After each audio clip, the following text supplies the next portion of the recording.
ብራው እኩል ሆነ ተመሳሰላችሁ። ከቲሸርት እኩል ነው ተመሳሰላችሁ። ሰዓት ይሰጠው ብዙ ከማውራት ሩታ እኮ ቦታዋን አግኝታለች ከመጀመሪያውም ጀምሮ ማለት ነው። አንድ ሰው ሲጠለን አንፈልጋችሁም ብሎ ሲሄድ ተሽለን ነው መገኘት ያለብን። ሩታ እውነት ለመናገር ያክል ከደስታ ጋራ አብረሽ ህይወትሽን ቀጣይ ብታደርጊ አሪፍ ነው። አይኖ አይመጥንሽም፣ አይኖ ላንቺ ብቁ አይደለም፣ ግን ደግሞ ስነ ስርዓት አለው። ገብቶሻል? ወንድ ልጅ ረጋ ሰከን ሲል ለሴት ልጅ ክብር ሲኖረው ደስ ይላል። ሰላም ጤና ይስጥልኝ ውዶቼ፣ ሰላማችሁ ይብዛልኝ በያላችሁ። በዛሬ የሆነ ነገር ማለት ፈልጌ ነው የመጣሁት። እንግዲህ ታውቃላችሁ የአብርሽና የሩታ ህይወት ውሃ መልስ ውሃ ቅዳ ውሃ ድፋ ነው ምናምን የሚባል ላይ ናቸው። እነዚህ ልጆች ቃቃ ነው እየተጫወቱ ያሉት ሁለቱም ማለት ነው። ሰው ልጅነቱን ሳይጨርስ ትዳር ውስጥ ሲገባ ይሄ ነው። አብርሽ እኮ የልጅነቴን ሲጀመር አልጨረስኩም ብሏል የሆነ ታይም ላይ ማለት ነው። እሱንም በተግባር አሳይቶናል ልጅነቱ እንዳልጨረሰ። ሩታ አሁን ላይ ከደስታ ጋር ነሽ ያለሽው። ነገር ግን አንቺ ከደስታ ጋር ህይወቴን እኖራለሁ ካልሽው ሜሪም በድጋሚ ወደ አብርሃም እንዳትመለስ ቃል አስገብተናት ምናምን ብላለች አይደለ? ሶ ምንም አይነት ቃል ብትገባ ሩታ ወደ አብርሃም ከመመለስ አትሰርፍም፣ ትመለሳለች። መለስ ቀለስን መቼም ቢሆን ሩታ አታቆማትም። ለምን ካለን እዚህ ጋር እውነተኛ ፍቅር ልቧ ውስጥ አለ። ከልቧ ነው የምታፈቅረው። አስመሳይ አይደለችም። አብርሽ ነው አስመሳዩ።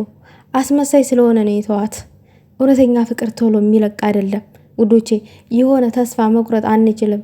ሊመጣ ይችላል፣ ይመለሳል የሚለው ነገር በልባችን ይፈጠራል ምናምን። ወንድ ልጅም ቢሆን ከልቡ ሲያፈቅር ትመለሳለች ምናምን። ምክንያቱም አብርሽና ሩታ ጧትና ማታ መገናኘት የሚችሉ ሰዎች ናቸው።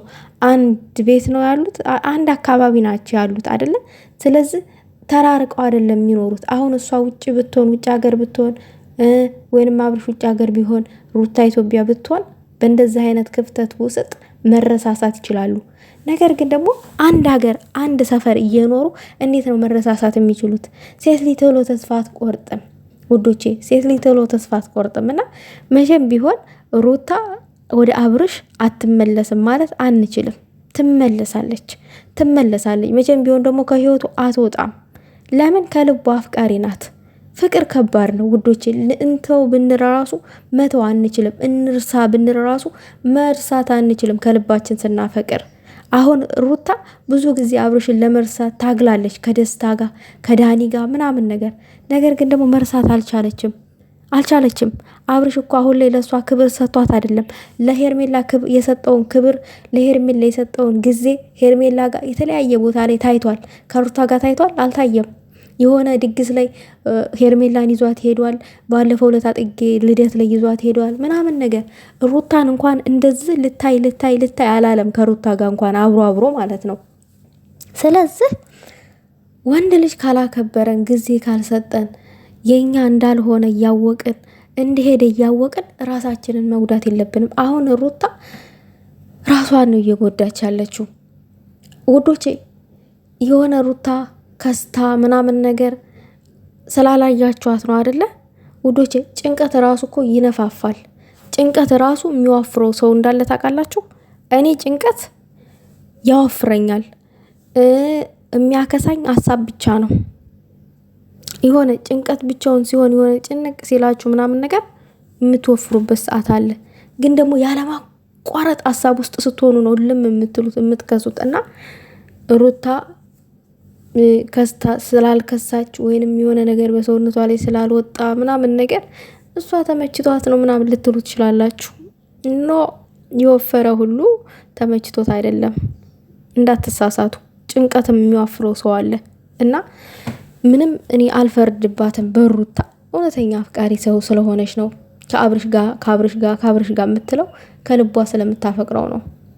እና ነገር ግን ደግሞ ጊዜ ካልሰጠን፣ ካልወደደን፣ ካልተንከባከበን፣ ካላከበረን ከአንድ ሰው ጋር መለጠፉ ዋጋ የለውም። ራሳችንን በጭንቀት መግደሉ ማለት ነው። እኔ ይሄንን ነው ማለት እንፈልገው። አትመለስም፣ ከደስታ ጋር ትቀጥላለች ምናምን ነገር የማይባለውን ጭራሽ የማይታሰበውን ትመለሳለች። ችግሩ ትመለሳለች። ከማንንም ጋራ መቀጠል አትችልም ሩታ ሲጀመር ማለት ነው። እዛው ለዛው ናቸው፣ ይገናኛሉ፣ እነዚህ ልጆች ይተያያሉ። አብርሽም እሷም ጧትና ማታ የሚገናኙ ሰዎች ናቸው። ሩታ እንዳለችው ወደ ውጭ ሊሄድ እንዳለችው ብትሄድ በዚህ መሀል ረጅም ክፍተት ይፈጠራል። እርግፍ አድርጋ ትተዋዋለች። ከዛ እንደ አዲስ የራሷን ህይወት ትመሰርት ነበረ፣ እንደ አዲስ የራሷን ህይወት ትጀምር ነበረ። በዚህ መሀል ግን መርሳትም መጀመርምም አትችልምም። ሩታ ከአብርሽ ትለያያለ አትለይም። የምር አሁን አብርሽ እያየ ያለው እያደረገ ያለው ደስታውን ነው። ከሄርሜላ ጋር መዝናናቱን ነው እያየ ያለው እያስገደ ያለው። ከዛ በመሀል በጠብም ይሁን በምንም እንደምንም ብሎ ደግሞ በመሀል ልጁን አየት አድርጎ ይሄዳል። ላይክ እንደዛ አይነት ህይወትን ነው እየኖረ ያለው አብርሽ።